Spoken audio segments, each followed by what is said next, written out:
27, the majority of the women in Canada were allowed to vote in provincial and federal elections. However, still they were not allowed to become members of the House of Commons.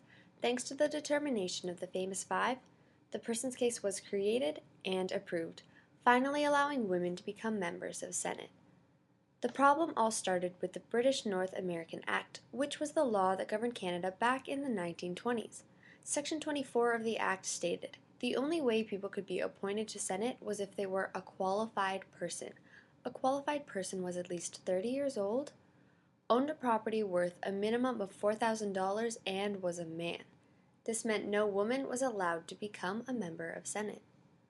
Many activist organizations and even Prime Minister Mackenzie King requested that the senators add women to Section 24 of the Act.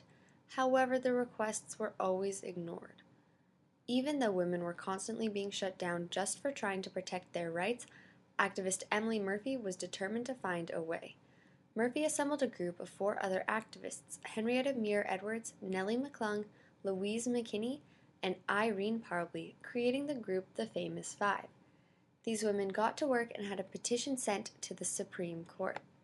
The Supreme Court received the Famous Five's petition. However, there was a unanimous vote against it, refusing to recognize women as persons. Even after the women were rejected, they had one last idea. The Famous Five appealed to the Privy Council of England, which had more authority than the Supreme Court at this time, and finally the Persons Case was approved.